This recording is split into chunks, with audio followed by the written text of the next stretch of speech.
गरीबी हम लोग पढ़ते थे, आप लोग हम लोगों से पूछो गरीबी कितने। हम लोग दोनों जन रहते थे, हम हमारा मित्र वृंदावन में सभी मित्र पकोड़े खाते थे, सभी मित्र समोसा खाते थे, सभी मित्र नाना प्रकार के मिष्ठानों को खाते थे। हम हमारे मित्र दोनों जन रहते थे।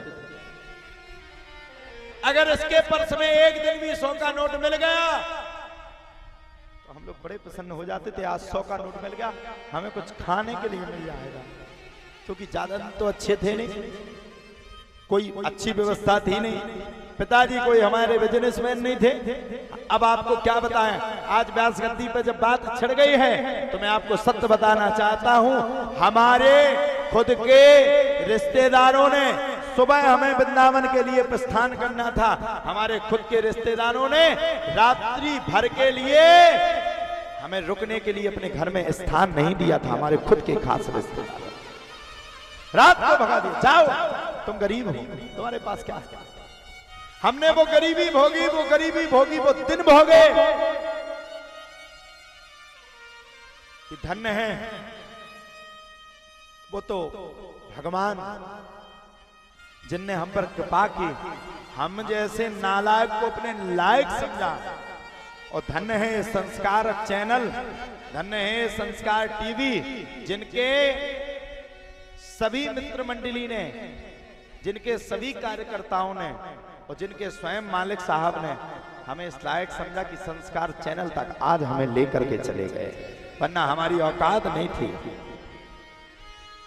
हम आपको क्या बताएं, एक समय वो था कि हम भागवत कथा करने के लिए जाते थे तो खुद के सामानों को गिरवी रख करके गांव-गांव में जाकर के भागवत कथा करते थे, अपने बुरे समय को याद करते थे,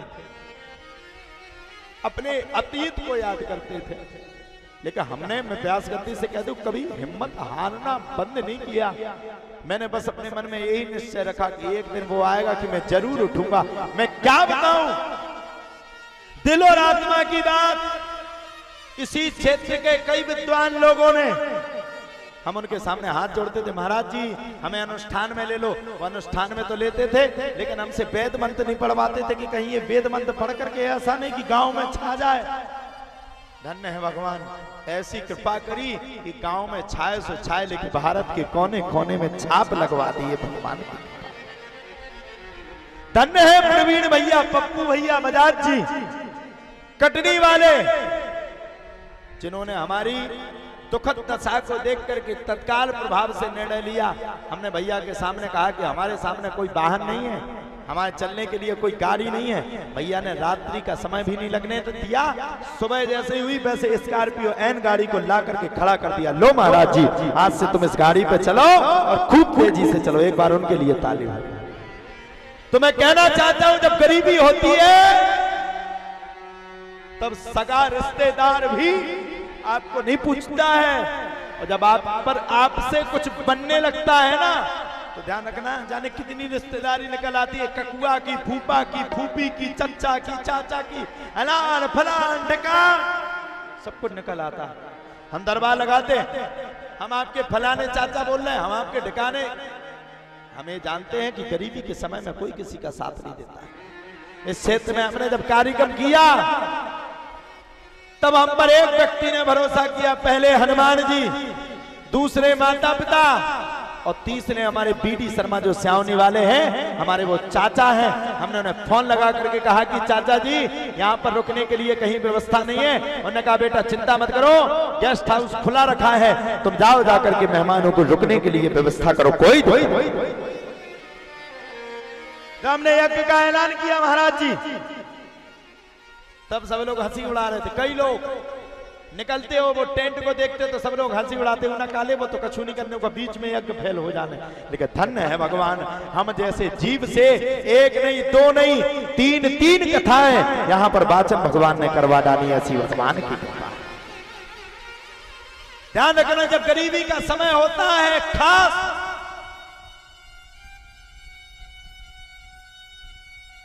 उस समय आपको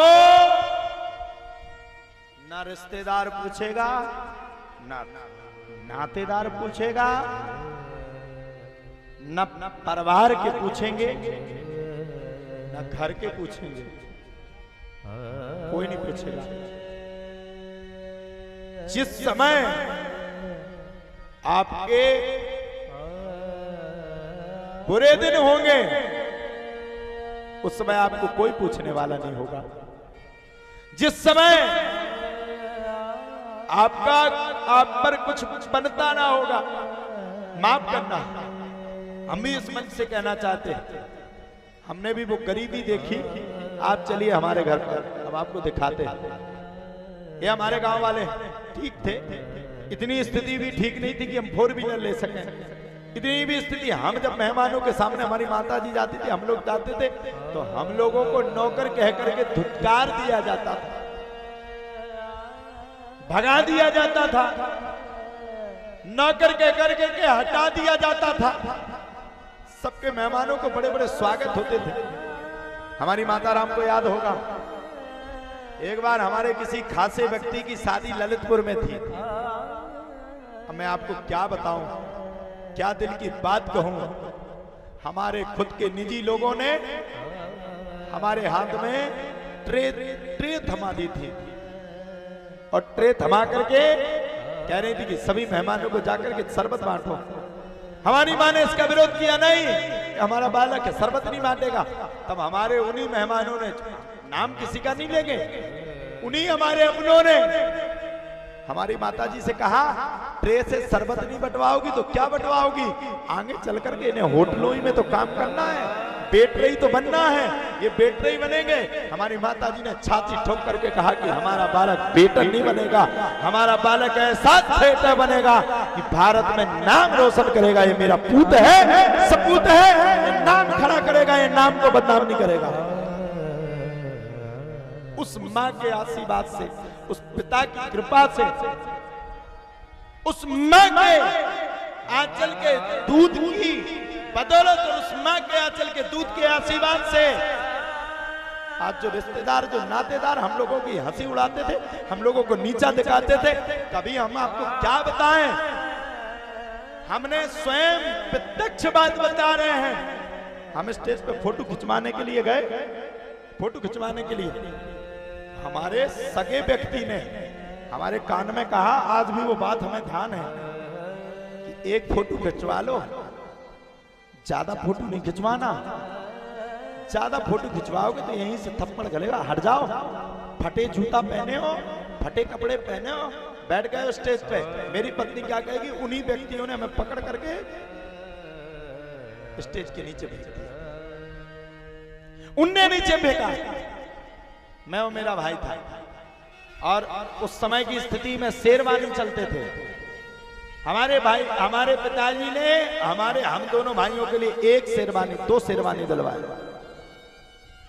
लेकिन हम लोगों की मेहमानों में कोई क्रेडिट नहीं रहती थी, कोई पूछ नहीं रहती थी, कोई पूछने वाला नहीं होता था। हमारे भाई को धिक्कार दिया जाता था, हमारे भाई को हटा दिया जाता था, हम लोगों को कोई इनविटेशन नहीं देता था, बड़े लोगों में बुलाता नहीं था। वो तो धन्य कहो हनुमान जी की कृपा, वो तो धन्य कहो बालाजी महाराज की करुणा, जो उनने हमें अपने लायक समझा।